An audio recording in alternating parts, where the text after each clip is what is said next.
This is, bro, this is so weird trying to drink water and have on a face mask. I'm glad we're being responsible. Yes. Socially distant. Yeah. At the same time, trying to hydrate. This is going to be very, trying to stay hydrated.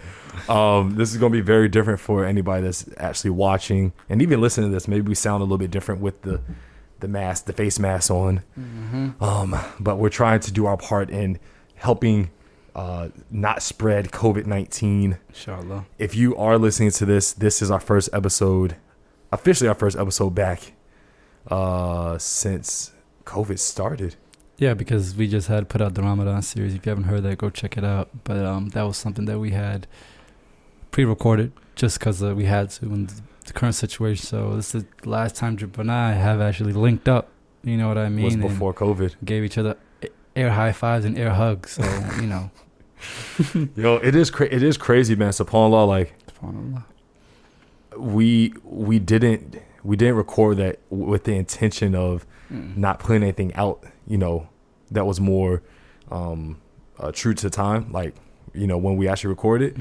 But it worked out, you know what I'm saying? And we're glad that a lot of you guys benefit from the Ramadan series. We got a lot of people that benefit from the Ramadan planners and things of that nature, so we're very excited to know that a lot of people had a great Ramadan, and here we are, man. Hey, enough with that, boy. Let's go ahead and kick this joint off. Oh, Mo, this is different though. Like, it's different. Like, we're not side by side. We're 6 feet apart and lonely. Like the hardest part is that now I gotta look at you. Wow, bro. Wow. I just had to look at I can still look at the camera. Like, hey. Like, okay, all right. Yeah, give me the countdown. Let's man. get it, baby. 3, 2, 1. What's going on, everybody? This is Jabril Salam. And Muhammad Hassan. And you are listening to the Young and Muslim Podcast. Asalaamu Alakum, everybody. How y'all living? How y'all feeling, lovely people? Yes. We are back, baby. Bro, we're getting close to episode 100.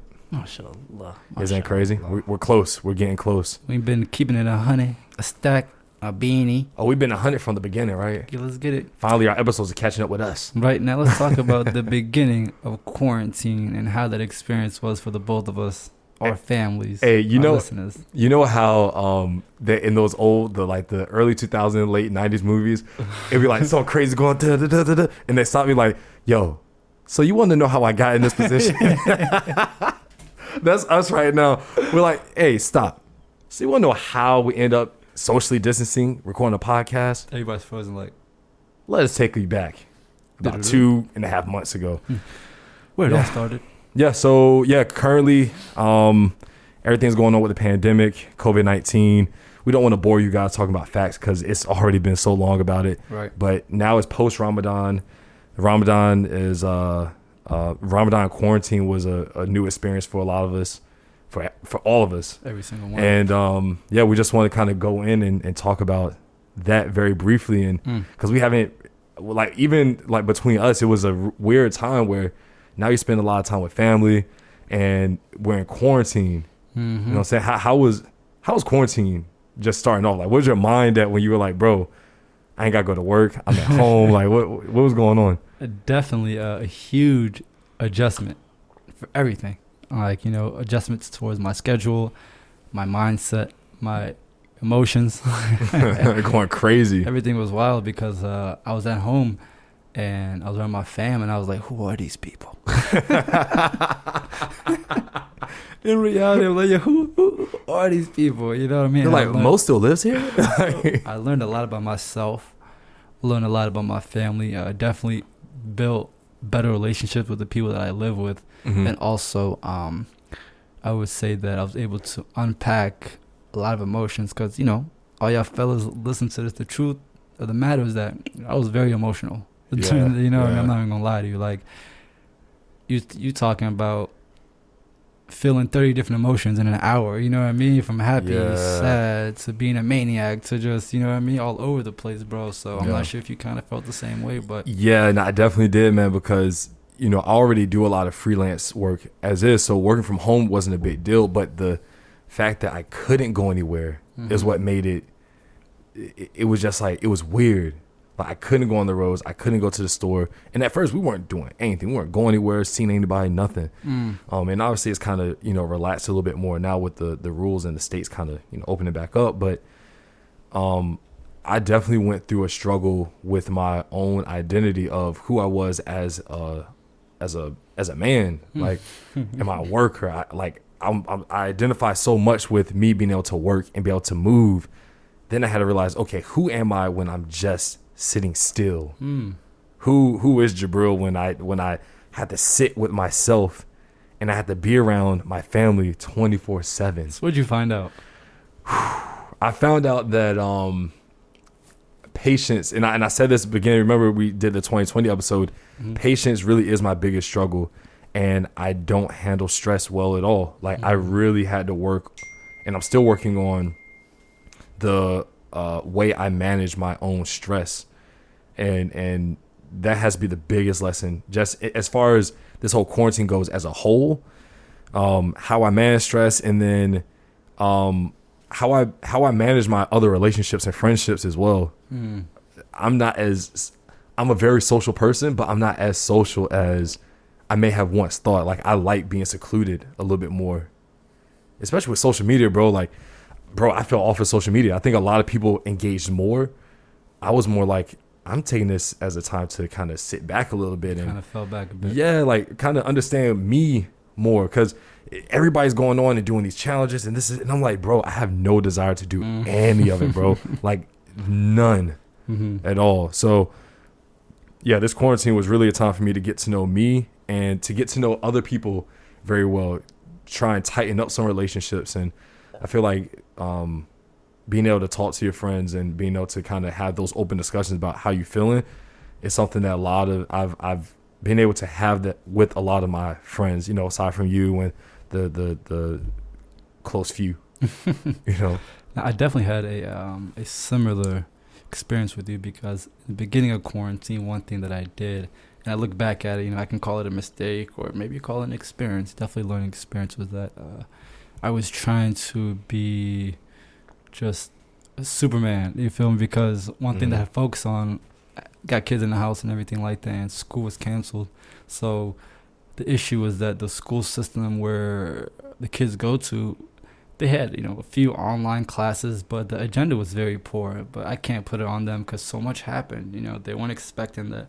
So all they did was give them about one huge book and expecting them to just learn everything from there. But there wasn't any engagement. The teachers weren't doing Zoom meetings. They weren't doing any of that in the beginning. So it was very tough for me because I couldn't just sit there and watch these young black boys and girls just fall back. I knew all the other individuals were getting homeschooled, so I was like, you know what? I got a homeschool, and I got my family involved. And, even though they were busy, we all tried to do our thing. So we're teaching the kids about reading, writing, playing Monopoly. You realize very quickly how unprepared the system was for what happened. Yeah. Very quick, you realize the school system is not prepared for anything, any sort of change. And it shows you just how behind our system is. You know what I'm saying? Internet has been around for 25 years now. Yep. And they haven't made any sort of innovation to make it so that kids can just be online or learn online or anything like that. But what it also showed me was that we need to rely more on ourselves. I think we put so much responsibility on our school systems, on our health care system, like the whole system. Yeah. We give it too much. Yeah. And then when I fall back, I was just like, oh, snap. Like, can we not teach our own kids? You know what I mean? Can we not grow our own food? Yeah, but that's because half of us don't like our own kids. Like, what you mean? Like, you're like, dang, the teacher was right. Y'all are horrible. Like, yeah, like, I mean, but you gotta understand, like, we live in such a fast pace. Everybody lives in a fast paced life. Like, a kid's life, you realize they wake up, they get on the bus, they go to school, they go to school, they go to school, they get out of school, they might have after school things. Yep. Then you see them, pick them up, then they're doing homework, then they're eating, watch some YouTube or whatever, and then they go to bed. Like, they have a full packed day. And now you're like, okay, where does all this energy go for these kids, right? Like, energy. What do they do? And you live with younger kids, so I couldn't imagine the difference. My sister's a little bit older, so but even still, even with them, it's like, dang, they need more motivation. Yeah, they need more motivation to just do what they need to do, because they're like, yo, if like we can't force ABCs are easy, but like I can't help you with no algebra. Like young with that. So like you said, it definitely pulled me in different directions, and I had to grow, right? I had to become a teacher off the bat, right? And shout out to all the teachers out there. Y'all definitely essential, man. Oh yeah. Hopefully, may Allah reserve y'all. May Allah preserve y'all. May Allah uplift your salaries, because y'all need to be getting paid that dough, bro. Because trust me, I would pay for anything for y'all to come back right now. You know what I'm saying? So also, what's funny is my mom's like, I don't. My mom's a teacher. She's like, nah, I'm good. I think a lot of teachers are gonna retire now. Bro. You know what? What was interesting is now we're seeing just how essential people are for the first time. Yep. And you know, a lot of times we tell our kids, oh, like, or not our kids, but people tell kids certain jobs are beneath them, but really that's not the case anymore. And I really hope that we see people that are doing these sort of jobs, the jobs that are deemed a necessity, we see them get a significant pay raise. You know what I'm saying? I think businesses have to now look at their employees as all being essential, even the non-essential jobs. Like everybody needs to get paid more, because we see what happens. Like businesses can survive paying their employees a little bit more money. CEOs can make a little less money. Come on, man. And then what does that do now? Because it keeps your door open. And that's what people are starting to realize. The biggest thing is keeping your door open, because a lot of businesses, institutions have had to close their doors. Yeah, they can't adapt. So it's like, dang, I really took these people for granted. Yeah. And I think that's what a lot of people are starting to realize. Teachers, your Amazon workers, the freight workers, you know, the people that come pick up the trash, bro. When I tell you, in my neighborhood, when the trash stopped for about a week or two, people were going crazy. Yeah. They were just like, yo, like, you guys got to come. We appreciate y'all so much. But in the past, you know, people never appreciated them. Bro, but you realize just how much I would say people are insecure. Oh, because like people were fretting about getting haircuts. Yeah, I know. Like I wasn't like tripping the small. Yeah, I know you weren't tripping. I'm like, God, or you really weren't tripping. I still ain't tripping right now. Right? You know what I'm saying? You realize how much people were like, oh my God, like I need to go to the barbershop. Oh my God, it's like, bro, like you're not going anywhere. Why are you tripping about the barbershop? You know what I'm saying? Why are you tripping about these things that like? I think it took a long. I don't know. See, school is out. I need to go back to school, apparently. It's taken a long time for people to adapt to not having to be visually appealing 24/7. Even though we're on social media, it's like, yo, everybody's looking rough right now. Don't worry, bro. Like, you're fine, you know? And, you know, it's just like no one can put up a front. Like no one's going to, you know, before it was like, oh, like look where I'm at. It might be a picture from 2019, but there ain't no more front no more. Everybody is indoors. So I think people are really starting to realize that this social media stuff, you can be a little bit more raw, a little bit more authentic. But even so, like I said, for myself, bro, I felt back. I was like, y'all don't need to see me every day. Y'all know where I'm at. I'm at the crib. You know what I'm saying? So after I got over that hump in regards to, taking care of the kids and all that stuff, then I also was like, all right, cool. After I took care of the outer stuff, then it was a lot of the inner stuff after that. Because the outer stuff was for like the first 2-3 weeks. Then after that, I was just like, dang, I'm going to be in this position for a while. Alhamdulillah, for Ramadan, I knew it was coming up and I'm going to go into that experience. But I was just sitting there like, oh man, all my plans have been stopped. You know what I mean? Like I was trying to do this, I was trying to do that. I can't travel, I can't record the podcast. How long is this gonna go? Yeah, your everything that we had planned this year is completely just unraveled. How long did it take you to really settle into the fact that that's what it was? In regards to like just life, like this is the new normal. It's the new normal, but just like, when did it hit you that everything that you had planned or want to do was not going to happen? I would say it took me about a month. Really? The reason why, because when it first happened, I was like, bet, I'm working from home. I was like, yeah. I was just in the groove of things, working from home, waking up whenever I want to, wake up at like 9 o'clock, whatever. I hope nobody at your job listening. Roll out of bed, you know what I mean? And then from there, I can shower, like everything. I didn't have to commute no more. So I was just like, yo, this is awesome. I get a lot of my time back. I was taking naps, you know what I mean? So I was like, you know what? Let me just take advantage of this new quote unquote schedule, agenda, new normalcy, But then after a little bit, I was just like, snap, I guess it's going to be like this for a while, And I was trying to tell myself, like, nah, you know what I mean? This is just, everything's going to open back up, but no, they weren't. So I realized pretty early on, because I was paying attention to what was happening in China, how it was spreading very, very closely. And I told my dad, I was like, we're going to be on lockdown till August. At a minimum, August. And he was like, nah, it's going to be done by Ramadan. I was like, because we were planning on going to Hajj this year.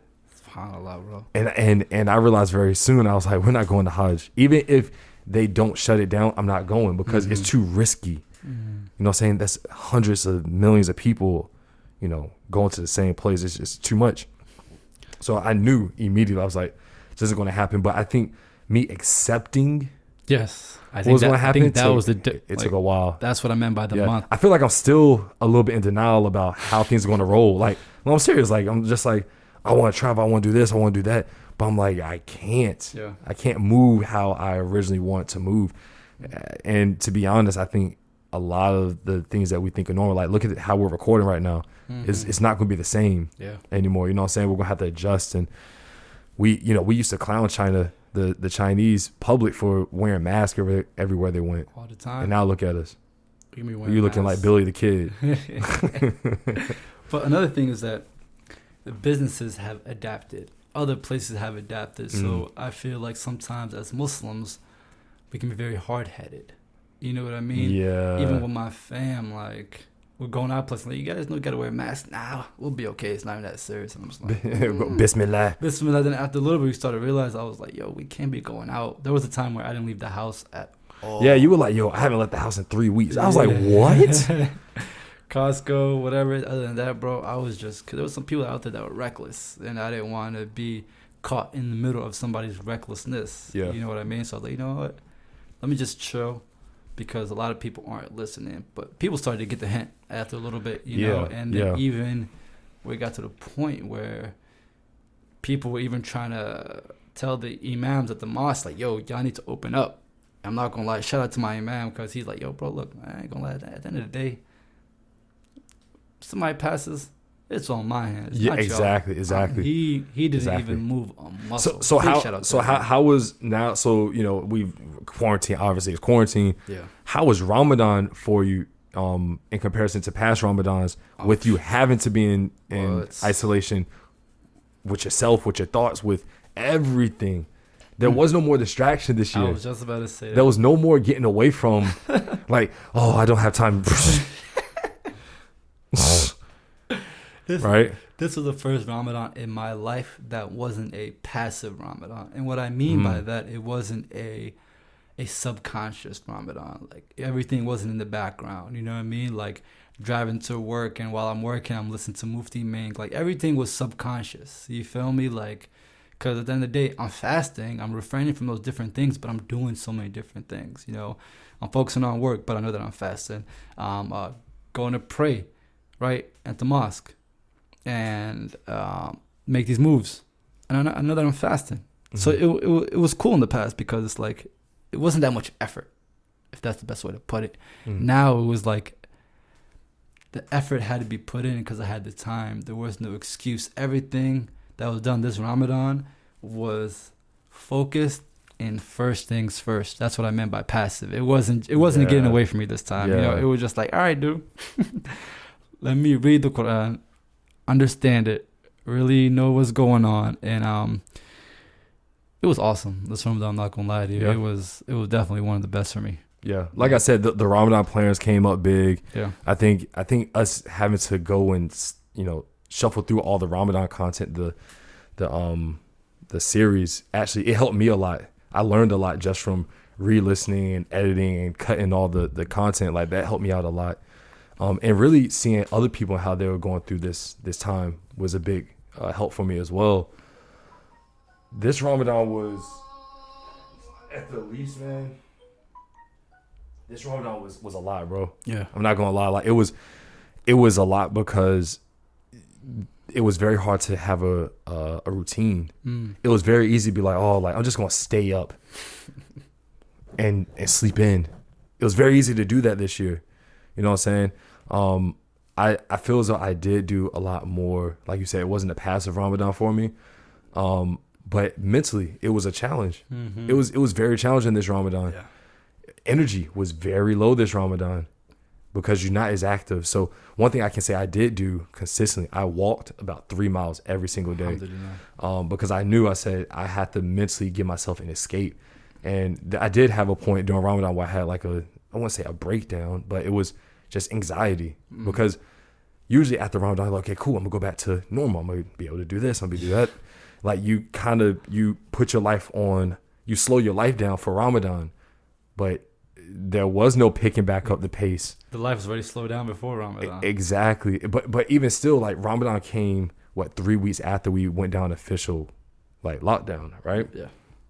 So it was like, damn, like how, like what is the adjusting period? And I mean, it hasn't been long since Ramadan ended. No. I'm still kind of adjusting, but I think things like this is a normal now, right? Like normal for me was recording, balling, working, traveling. Now it's like, okay, you work and work for me has been slow as well. So it's like everything that I had going on that was a normal part of my life has slowed drastically. But with the country opening back up, whether I agree or disagree, things are just going to open and it's going to be open season for everybody, you know? This Ramadan was a great Ramadan for my culture. And the reason why I say that is that the women weren't busy cooking the whole time. You feel me? And being forced by the managers, whomever, to cook. We're about to have 100 people over our house today. We better cook. Next week we're going like, bro, that's it's sad, but it's a reality. Like Ramadan is filled with schedules, eating schedules. Who we're going to eat at this week? Who's hosting a party? Who? Yeah, everybody was able to chill this year. It's that passiveness, you know what I mean? And this year was no excuse. Like, even like my family was like, yo, bro, the women, specifically the women, because they're the one that get thrown so much on, was like, yo, I had time to read. Wow. I had time to do this and that because we're always so busy doing everything else that people want us to do. You want to know what's crazy? This Ramadan, I cooked suhoor and iftar more than I ever have. Same. Aside from last year, living alone. I knew I had to get up for suhoor, bro. Yeah, exactly. This year, my mom was like, I'm not dealing with that. Because I went home. I was like, I'm not staying by myself all Ramadan. And it's just going to be too much. So I was like, you know what? Let me help out. And I cooked a lot. My dad cooked. My sisters even woke up for suhoor. And it was cool because this year it was an adjustment period. Like being around your fam that much all day, every day. It's already one thing that we're on lockdown together. But Ramadan makes it so now you're trying to read together. Now you're praying together. Now you're eating. It's like, yo, I need a break, bruh. But it was nice because I got to see, specifically like my sisters, I got to see them evolve and change and kind of like be more involved with their deen rather than, like you said, it just being a passive thing. I go to school on fasting. They weren't, no reading, no real praying. It was just like you're just going about your regular life, but you're going hungry. So this year it wasn't like that, you know what I'm saying? And it was cool to see it for them. For myself, like, we're older, so we know, like, I need to read. Like, we kind of used to try and fit these things into our day. So for us, it was a little bit more natural to do it, you know what I'm saying? So, yeah, that's one thing I was really, really excited about. You know what I mean? Yeah. One thing that I do want to dive into because we got some people that hit us up on the podcast, on our Instagram page, about Ramadan with family. Like you said, quarantine was already tough, but I think Ramadan was even tougher because just that closeness. And not everybody has a good relationship with their family. Yeah. I have a great relationship with my family, and we still butt heads and had problems. Yeah. Imagine people that just can't be around their moms or their pops or their brothers and their sisters. It's just toxic. Things got bad, you know, and I do want to talk about that a little bit and uncover that, because I know people went through Jahannam and back. You know what I'm saying, dog? So I pray for y'all, you know what I mean? I ask Allah subhanahu wa ta'ala to relieve any stress that y'all went through, because I know it was tough and y'all still going through it now. Yeah. You know, I've seen stories where boys, or I call them boys because they're boys. I'm proud of you, Jibril, for everything that you did, and getting for suhoor and doing all those things. Yeah. But there were some boys that worked from home and everything, but just legit stayed in the room all day. Yeah. All day and all night, and all they did was open up that door at Maghrib time, and what expected food to just be there. Yeah. And there was a woman out there that was working from home, had to go out and cook, and then come back and find time to read. And after that, right after done eating, clean up, pray, throw it away, and gotta get back up in the morning and do what? Yeah. Make suhoor, bro. And that was for 30 days, brother. That's Imagine, like, when you got boys in the house, you're not eating iftar at the house every single day. You're going out with the homies, you doing that. So, like, this year was a lot different. A lot different, bro. Yeah, I mean, you see who's able to step up to the plate and who's actually ready for responsibility. Everybody's like, I want to get married. I want, but like, bro, if you couldn't wake up for a suhoor on your own, couldn't cook, you couldn't like wash dishes, you couldn't do anything this Ramadan, like, bro, you're not ready for it. And I think there's more people than we even know of that are unable. They're not capable of holding weight. They used to being carried. You know what I'm saying? Like, they just used to being carried. So if you're one of them, just know that we don't bang with you at all, bro. Like, 'cause we don't bang with you at all. It's not right. And then also, imagine those parents that are very what can I say, uptight about the deen. So when you're home with them, you know, like, yes, when it's time for prayer and everything, but I'm not gonna say you didn't have a chance to worship your way, but it's like Ramadan had to be through one lens, if you see what I'm saying. So say like your father practices one way and everything, it's usually going to be done under his rule because everybody's home. You know what I'm saying? So for example, say for me, before I started reading the Quran, you know, because it's hard for me to understand, I watched like a YouTube video about the tafsir and everything like that, you know, so I can understand it. Some people don't really do all that. They get straight into the reading and just try to finish it. So there's a lot of pressure to keep up. Guys, look, first day, got to finish second juz. Second day, finish second juz. You feel me? So expectations also were out the roof. You know what I mean? So, and at that point, you're home with everybody. So it's like, hey, you had the time to read. But you know what? I think a lot of the stresses this Ramadan weren't just with Ramadan. It also came from our society and things that are going on. So right now, there's the riots going on in Milwaukee. I mean, Minnesota. Sorry, Minneapolis, and it's just crazy because we're sitting in during quarantine watching things just progress worse and worse. Black people being killed like it's nothing in Ramadan during Ramadan, and it's like, you know, it happens, man. But when you're sitting at home and everybody's on their phones and everybody's watching this stuff, and it's been like one after another. You're just like, man, how do we mentally deal with all this? So not only do you have the mental pressure of you having to adjust your life now, you having to be in Ramadan, the stresses of Ramadan, because Ramadan is stressful. Ramadan is not by any means just this easy peasy time. You got the stress of Ramadan, you got the stresses of a change in life. Now you have the stress of a society that is filled with rage behind white supremacy. Like, it's just crazy.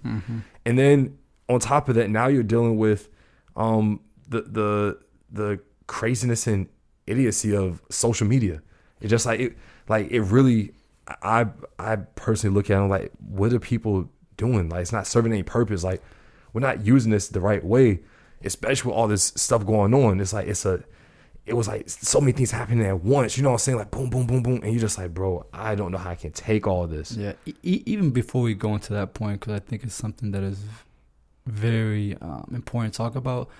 I also want to talk about the people that didn't use this Ramadan time wisely. A lot of people were on line. Like you said, bro, you took a step. That's not my business, though. I know. That's not my business. But the thing is that you're right. It's not your business. But sometimes, as the Ummah, is just like there were some people that were online because we're content creators for the most part. Yeah. There were some people that were just online all the time that just did not use their time wisely. But that's what I'm saying. Look, I'm not going to say that because people could have been saying the same thing about us. Oh no, we was hustling. Yeah, but I mean, hey, I know plenty of people that during Ramadan they're like, we don't get online because you know what I'm saying. So like, I get where you at, but at the same time, like let them bro. Everybody was like, if you don't come out of this quarantine with a skill, then you lacked. But what we fail to realize is that downtime is a real thing. Like you need to have it. You need to have time that isn't concentrated on I need to pray, I need to read, I need to work, I need to pray, I need to bro, if that's what your Ramadan was, that did come a lot of stress with you might not have gotten anything out of the Ramadan just because you were so stressed. Like you gotta have downtime, you gotta have time to just be good point and just do what you want to do. And I think being able to trying to juggle all of that and not feel guilty for wanting to just watch a movie and relax. Like it's a lot, man. No, you like you know how many nights I just want to just chill and play video games. Yeah, because it's there's a lot of stuff going on. All the crap going on in the world. Yeah. And I'm supposed to sit here and read a full jits right now. Like, bro, like I'm like it's a lot. It's a lot. So I get it. You know what I mean? I get it if people don't want to be super productive during this time because you're still trying to adjust your mental over what's happening. No, you are definitely right about that. Yeah. I did find myself calling out to Allah a lot this Ramadan. You know what I mean? Like calling out and not only making dua, but just trying to wrap my head around things. You know what I mean? I think this Ramadan I needed Allah more than ever. Just like you mentioned, there was so much going on, and you almost felt helpless in a way. So. One thing I will say that I've learned and I'm still learning is that, there's nothing you can do. What you mean? You say we're helpless. We are the only you realize that Allah is the only one that can help what's going on because reality is that nobody can reverse what's happening right now and nothing can change it. As bad as I want to hop on a flight, as bad as I want to drive somewhere, you can't. Right people now. Predicting things, everybody's all these people I've seen predictions left and right. I'm like, all the predictions have been wrong, every single one. So it's like Allah is the best of planners, and really, there's a hadith about you remember the one we did on hadith talk about the tree that bends with the wind. That's the one that survives. It's you gotta be nimble in all this, and what I'm learning currently is that if you stress, it's going to make it worse. If you try to stay rooted in where you are at the moment, I like that, and don't really understand that things can take you one direction, but if you try so hard to go this direction, you're going to actually hurt yourself more because you're stressed and you're trying to stay rooted where you are. It's good to obviously know the things that you want to keep consistent, but Allahu Alam, bro, we had so many things planned, our entire. Look at us. Look at us. Say less. You know what I'm saying? It's just everything is different now, and I feel as though those who adapt are the ones who survive and who thrive. Good point. We're seeing that with businesses. We're seeing that with people. We're seeing that with our spirituality. If you're able to adapt to the current situation, it's better for you mentally, physically, spiritually, the whole nine. Man, we've seen it with nonprofits. There's people out there with everything shut down. Still found a way to help people on the ground. Yeah, that was amazing. Yeah, respect to all the people that have been out, helping to feed people, helping those in need. Because, alhamdulillah, I'm gonna point this out.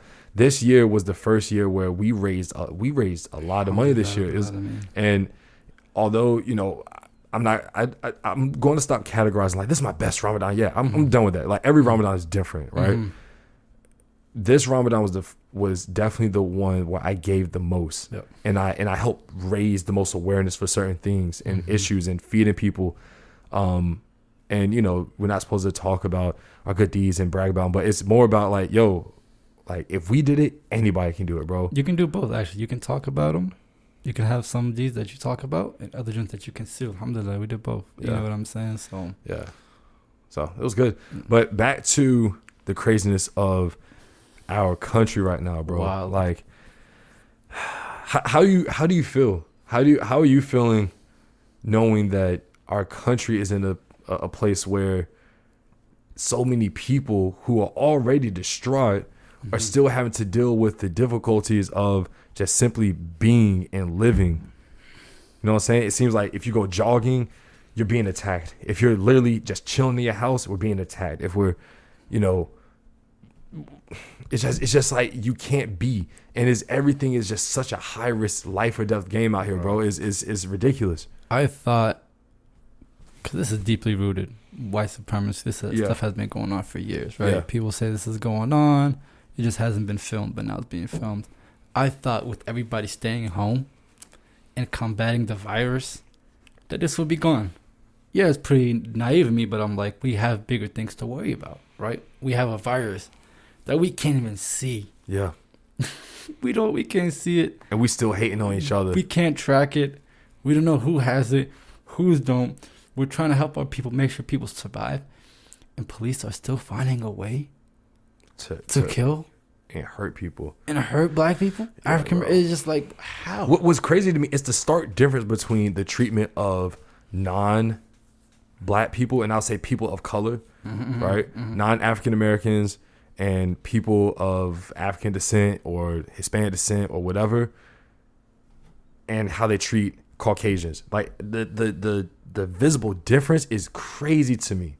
The stuff that was going on in New York about a month and some change ago, bro, where they hand out masks, it's just like, bro, it's so blatant that it's crazy. But what's most mad to me is that every time things like this happen, we have the same reactions. We share a bunch of stuff. It's like the same reactions that happen every time. It's the same cycle. And now we're seeing, you know, the riots and everything. So like it seems a lot more drastic than usual. But we've seen this before. You know what I'm saying? And so it begs me to ask a question: what are we aiming for? Everybody's like, we need justice, but what are we really aiming for with everything that's going on? I'm not saying the riots are unjustified. I'm not saying we should or shouldn't.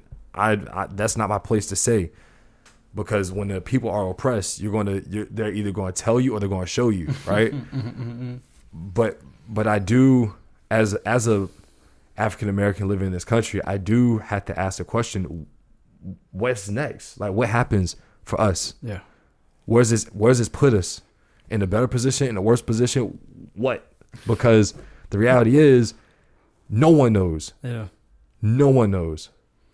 It's, you know, you always hear all the time, like, oh, I wish I was here during the civil rights movement. I wish I was here when Malcolm X was here and the freedom fighters and everything. But people forget that history repeats itself. This journey is going on right now. Yeah, damn good point. So people are going to go back in the history books and look and saw what happened in 2020 and who did and who don't. Because I'm an African who came to America, so I had to study.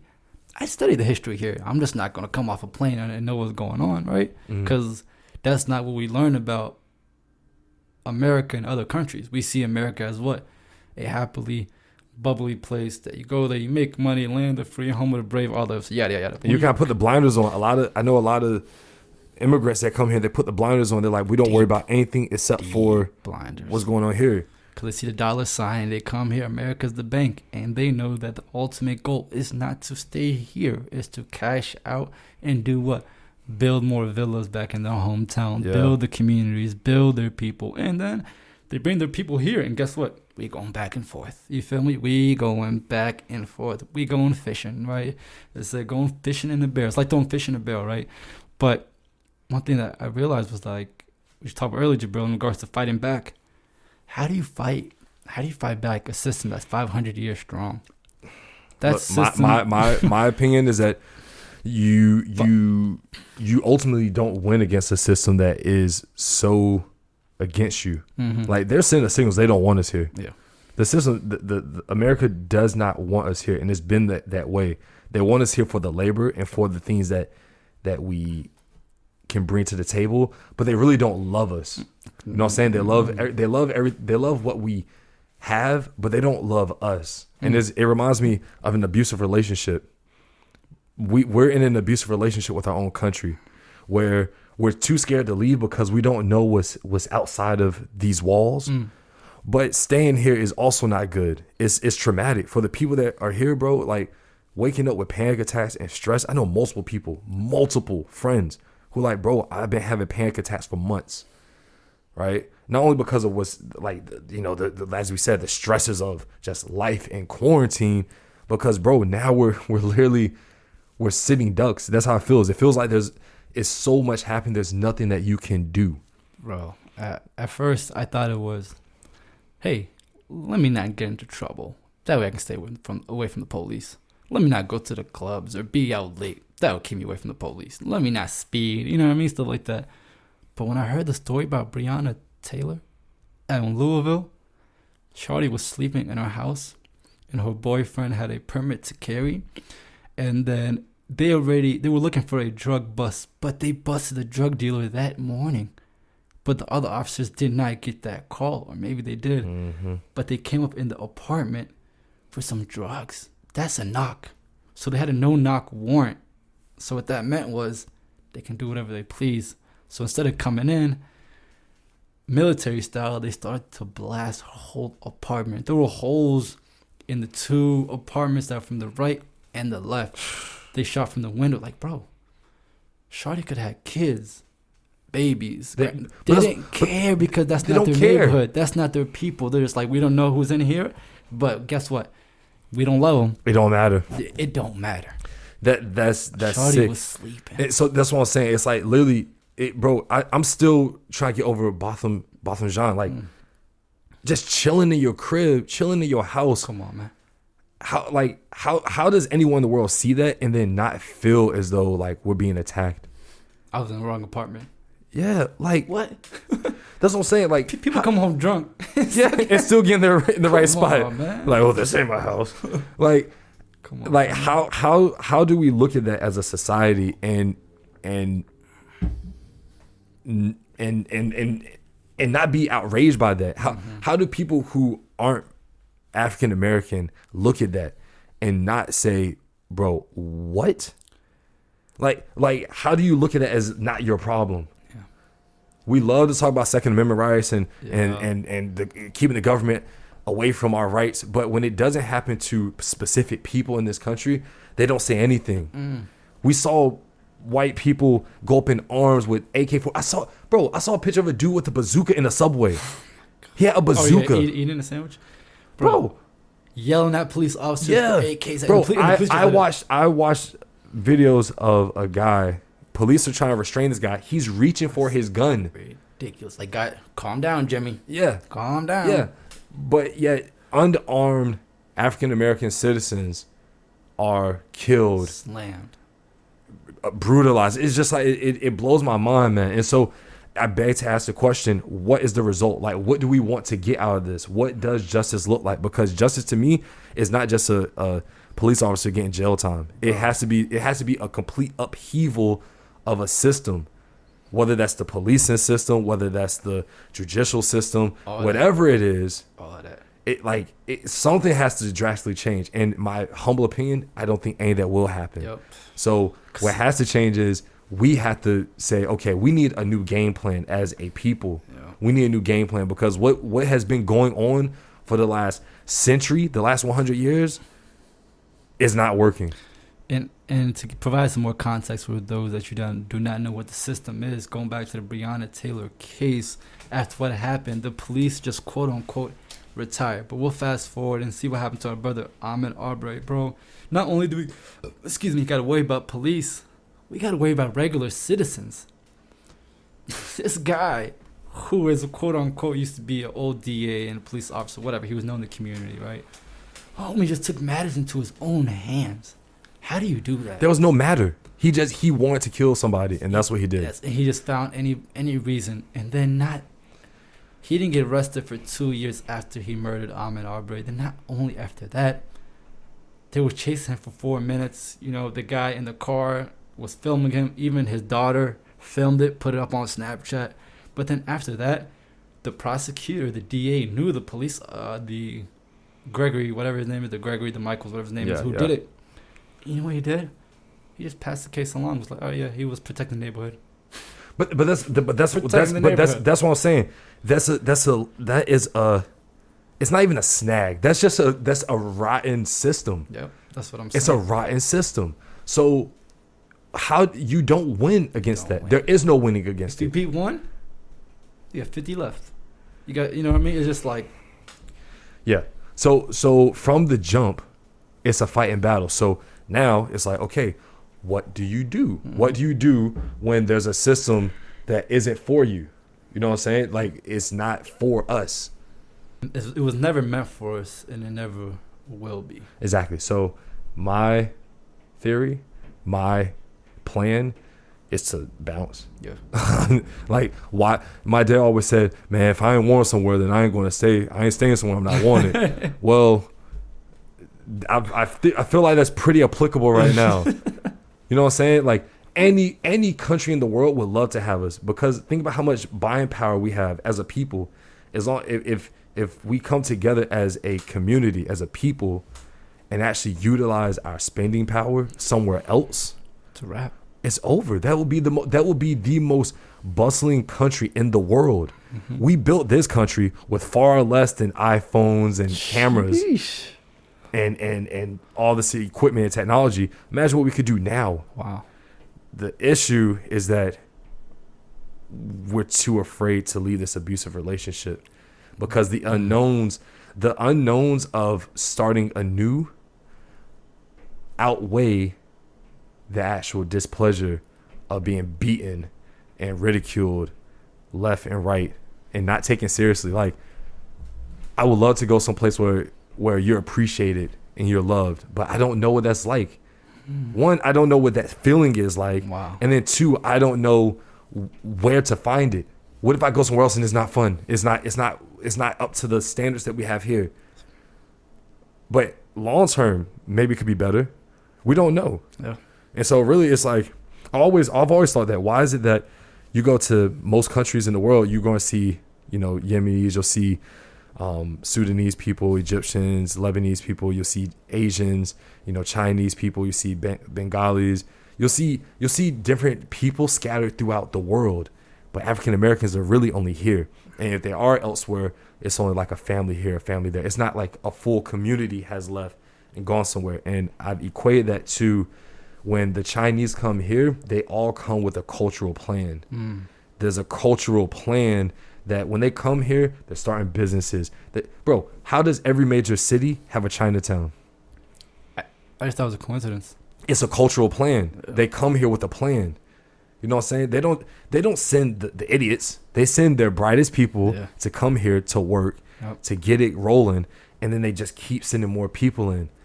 Because, bro, it's like it's modern day colonization colonization maybe is the wrong word, but it's brain draining. You come here, you set up your communities here. It's like a satellite country. It's like a satellite campus for college, right? Like yeah, it's little China over here. It's little Italy over here. You got the HQ and just exactly. And you know that I might have family in London. I might have family in New York. I might have family in Australia. But no matter where I go, I know that I can find my community. And it's not like that for black people. And I think that has to change. We need to show our people that there are other horizons that we can be safe in, that are a lot better than where we currently are. And until we do that, I think a lot there's gonna be it's not, the situation is not gonna get any better. Whew. I mean, I remember when we got Brother Adil on the episode, and he talked about he had his book that he had dropped. I still need to read it. Crossing Borders, Changing Borders, Breaking Borders. Breaking Borders. And he talked about everything that we had just mentioned in a nutshell in regards to not having those contacts to travel to. You feel me? Alhamdulillah, now we know people in UK, so we're going to go to the UK. If we knew people in Germany, we would go there. So I think African Americans like that because nobody's making those moves. So what we need, like you mentioned, we have to send the biggest and the brightest. They need to make that first step. We need to send the fearless. Bro, look, I'm telling you, if we send NBA young boy over to the Philippines. Nah, he need to stay here, bro. I said our best and our brightest, bro. We need to keep him here. He be all right. He's got money. He's gonna be okay here, bro. Like that's true. But I think people just need an example.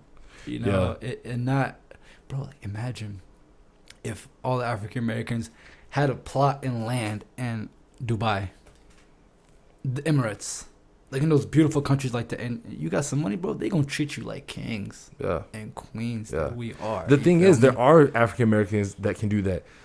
Because we come from this very individualistic society here, and because of how culturally we were brainwashed to behave, which is like, bro, don't get it twisted. A lot of our behavior today is not by coincidence. It was cultivated into us. That's why it's called culture. It's cultivated. It's farmed. It's something that's generated over time.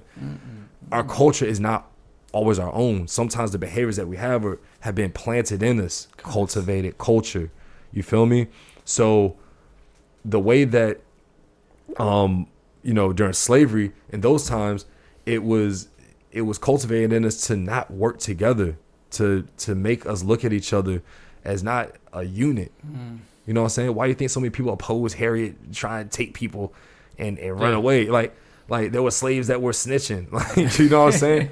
Because you're like, nah, like I'm good. I don't want to do that. It's like we're always at odds. And so now we even see today that we don't have a clear, concise cultural agenda.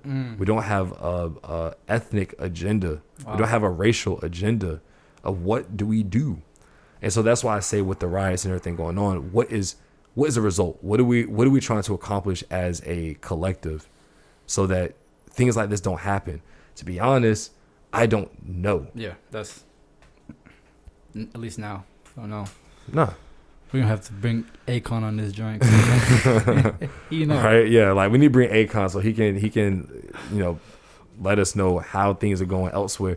But you're right, it's going to take brave, bright people to go over and say, guys, it's not that bad. The water is fine. Come on. Like we don't have, like my boy Nuruddin, he's living in London. He's like, bro, like while all of my friends over in the US are stressing, he's like, he's like, for the first time, I have no anxiety about the crap that's going on. Like, obviously, he's like, yo, these are my people.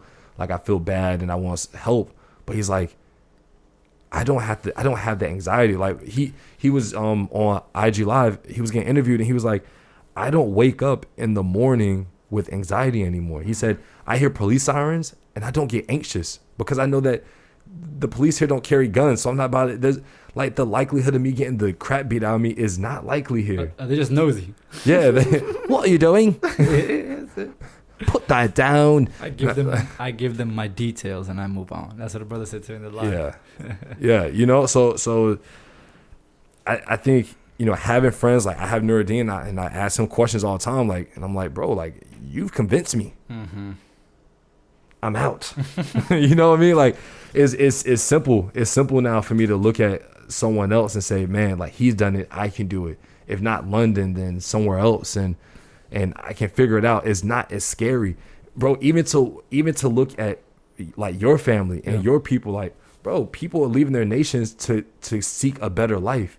Now, if people are so attached to money that they're willing to deal with the anxiety and the trauma that comes with living here, so be it. That's your choice. Price you gotta but pay. I don't think all of us want that.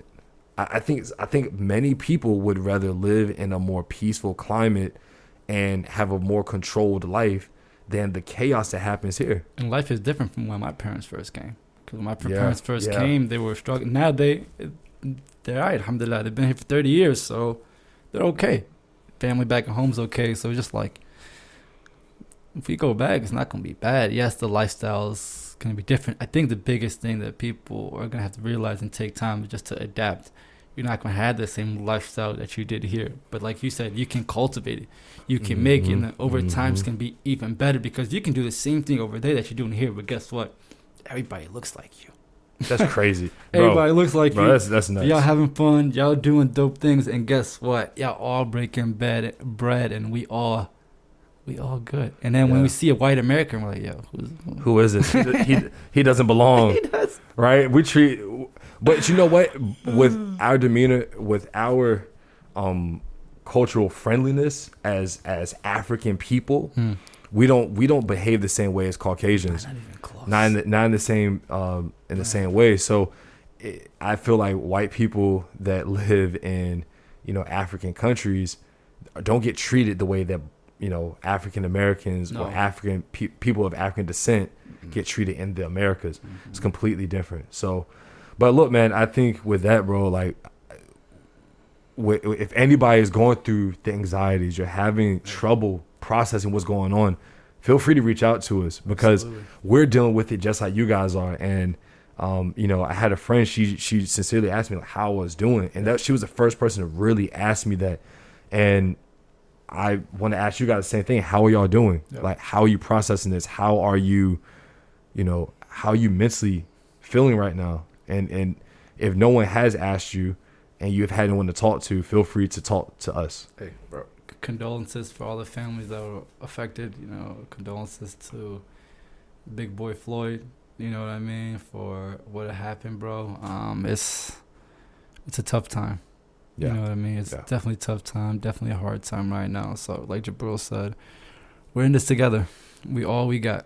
Yeah, we really are, because no one can understand what we're going through as a people better than us. And so we have to be able to console us. We have to be able to educate ourselves. We have to be able to put ourselves on, because at the end of the day, no one else really, they don't care about us.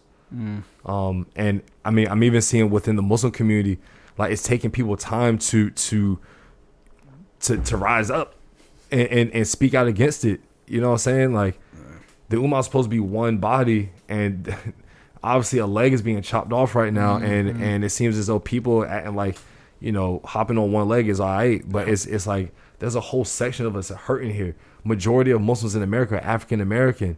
These are our people. Man. These are our people. When Kashmir was, you know, when they're going through what they're going through, we spoke out. We've been speaking out against it.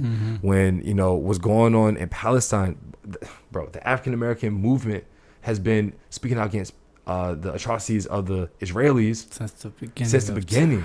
Because our plight and their plight are one the same. But I feel as though it's always a one-way street. That same effort is not reciprocated elsewhere to come back towards us.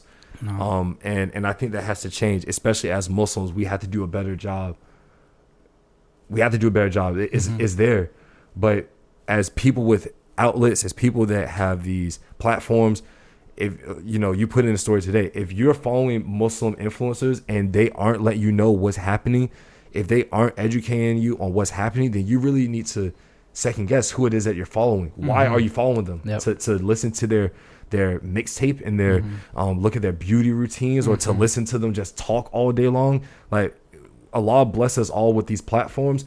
Use them responsibly. It's up to us to actually speak out against what is happening and to people that are oppressed. You know what I'm saying? If we have these platforms, have thousands, hundreds of thousands of people following us, what's the point? Like, we don't care. They don't. You are a tool in Allah's plan. Absolutely. You are a tool. And so on the day of judgment, just how you're judged by the money, you're judged by every cent that you use or wasted, you're going to be judged by how you use your platforms to actually help other people, not just help your own self and your nafs. I promise you that. And you're going to be accountable for each and every one of those followers. So if people do not find out about what happened because of your lack of providing that knowledge, that's going to come back to you. Allah's going to be like, yo, I gave you that platform. What'd you do with it? Exactly. I just sold some eyelashes. You know what I'm saying? I just took selfies all day. Come on, bro. Come on, dude. Come on, man. But look, let's let the people go so they can take time to themselves. They can process everything going on. And hopefully you guys are just having you guys are adjusting. You're learning how to have a great time, even with all this stuff going on. You're learning more about yourself. You guys are progressing. You're looking to be productive, because being productive is important. I know I was like, oh, you don't have to be, but it's important. Like, being productive is important. Hopefully you guys are finding ways to get closer to Allah and finding ways to get closer to yourself, get closer to your friends that you aren't physically close with.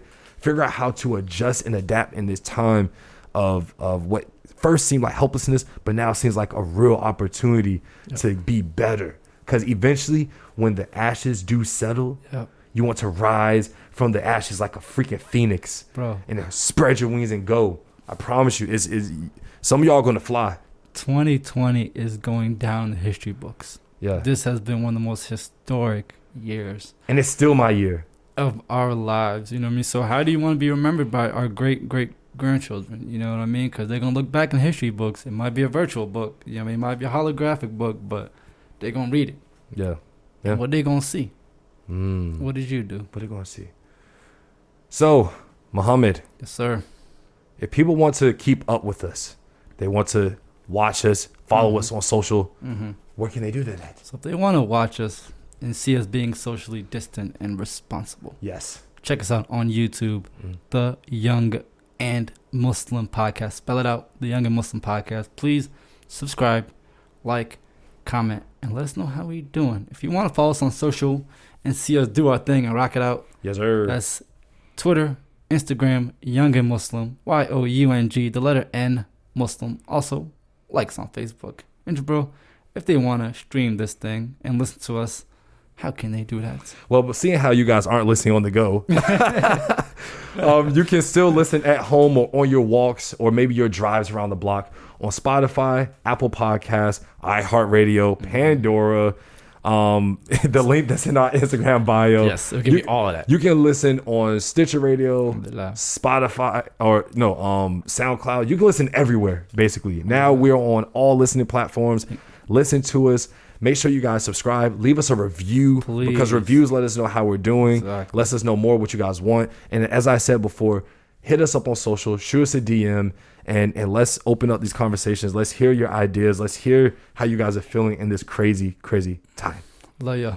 But, bro, let's go ahead and wrap this thing up. Mo, up. I don't even know how long we've been up. Like, it's been an hour, cousin. It's been an hour. So, for the last hour, you have been listening to the Young and Muslim Podcast. I'm Jabril Salam. And Muhammad Hassan. And we leave with the greens of peace. Asalaamu Alakum. Peace.